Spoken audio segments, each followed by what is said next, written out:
Comienza la tercera temporada de Picard, la serie Trekkie que menos me haya gustado. En las temporadas anteriores la cosa empezaba muy bien y a las 2 semanas se convertía en la mayor chapuza que pudieras imaginar, así que me acerqué con un palo por si acaso.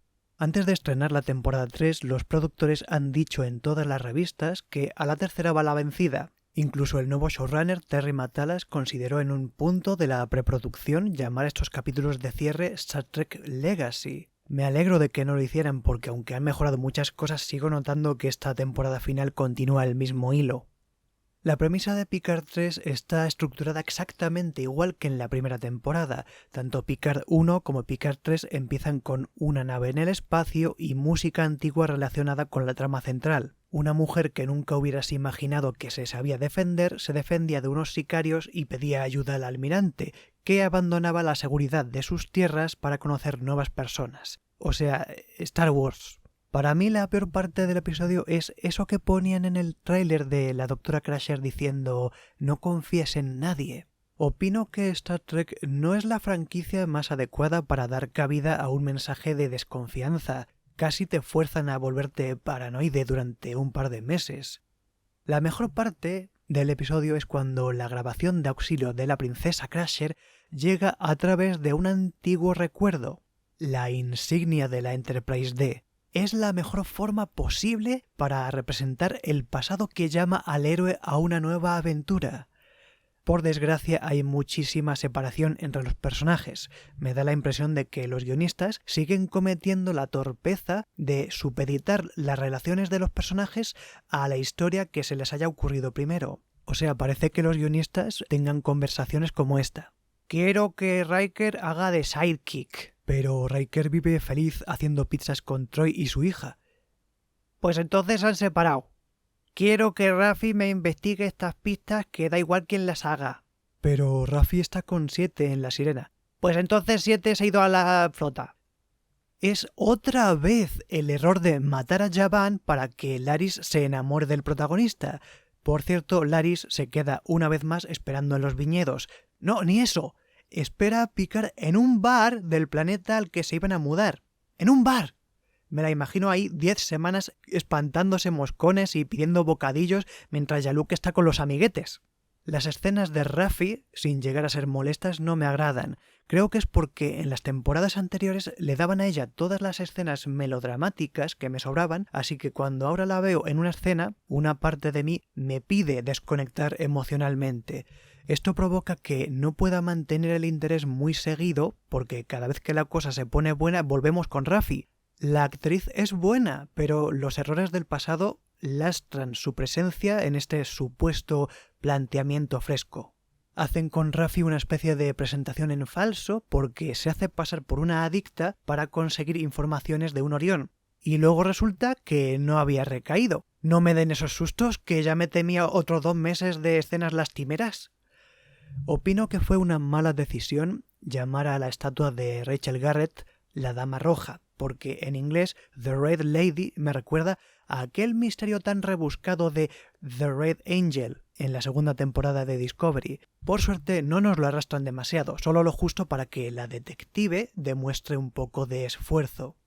En la parte técnica de la edición se hace uso de temas musicales muy queridos por los aficionados, así como de un estilo en la composición que recuerda a las mejores partituras de la saga. Cuando son temas nuevos me agrada mucho, porque me siento tan bien como si estuviera viendo The Orville, pero cuando literalmente reciclan una pista musical de películas mejores, me suena a meme. Yo también puedo hacer esto en mi casa. De hecho, estuve trasteando con el editor de vídeo porque este primer episodio de Picard 3 es perfecto para hacer un videoclip de Baila Duro de María Daniela y su sonido láser. Ejemplos. Si tú quieres bailar, Beverly Crusher estaba interpretada por una experta bailarina. te enseñaré a matar. Nos presentan a Crusher como una mujer que no duda en usar su rayo láser. Que se rompe el suelo, Se hunde el edificio de la estatua de la Dama Roja que se caiga el cielo, y el edificio cae a la ciudad por un portal. que tiemble todo el mundo, que se asusten todos. Una vez más, Alex Kurtzman juega al shock en lugar de entender Star Trek. Volviendo con el prota, Jean-Luc y su amigo quedan en un bar Y el número 1 hace un ejemplo fatal para los niños porque hace enchufe. ¿Cómo? ¿Quieres ir a la frontera? Yo me encargo, nos vamos a la USS Titan, que yo antes era capitán en la época de Lower Decks, y les digo que nos lleven. La Titan está llena de coleguitas porque como primer oficial está 7 de 9 y como piloto está una hija de Geordi. Pero es que el capitán nuevo es muy malo, muy malo. Es un viejo pellejo. Empieza a cenar sin los protagonistas, hace ruido al masticar, no quiere darles un aventón a una zona que se sale de la cartografía de la flota. Claro, Picard tiene que tomar prestada una lanzadera durante el turno Delta. No había otro remedio, es que lo llamaba su Beverly.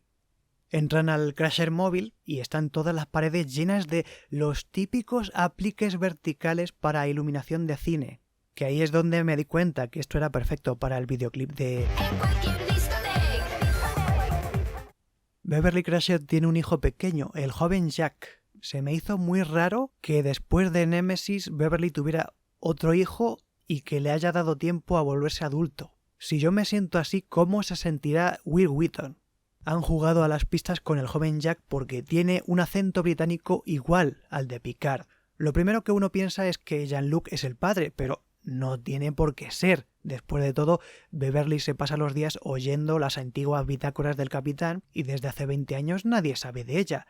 Puede haber estado oyendo la voz de Picard cada semana como quien oye radio. Y el acento de Patrick Stewart se te pega. Yo aprendí a pronunciar el inglés con The Next Generation y a veces yo también sueno parecido a Picard. Y no significa que sea mi padre. No me importa si el joven Jack es hijo de Picard o no. A mí el único chisme que me importa es ¿será la señora bajita que parece que una vaca le ha pegado un lametón, Sela, de Rómulo, y por eso se han cargado la estatua de Rachel Garrett en un episodio emitido casi en el aniversario del episodio Yesterday's Enterprise? ¿Y por eso salen máscaras de carnaval al principio? ¿Y por eso Jack dice que los cazadores tenían una cara distinta cada vez? A eso voy yo. En conclusión, resumiría este arranque de Picard 3 como ideas malas, ejecución buena, porque en todo momento es entretenido, no me inspira, no me parece una historia ni atrevida, ni auténtica, ni interesante, pero no aburre, y eso es más de lo que Star Trek Picard podía presumir en temporadas anteriores. Si tuviera que representar mis impresiones con una sola imagen, sería la del tocadiscos vintage de Picard. Parece comprado en un anticuario, pero le salen de la base 2 focazos LED azul eléctrico que demuestran que seguramente es en realidad un reproductor de MP3 escondido dentro de un armatoste ya muerto. Sea como sea, tengo fe en su calidad como producto de entretenimiento, porque los productores la han anunciado como la temporada final. O sea que las tramas pueden apostar al 100% por consecuencias perdurables. Solo un final definitivo puede definir el significado de una historia.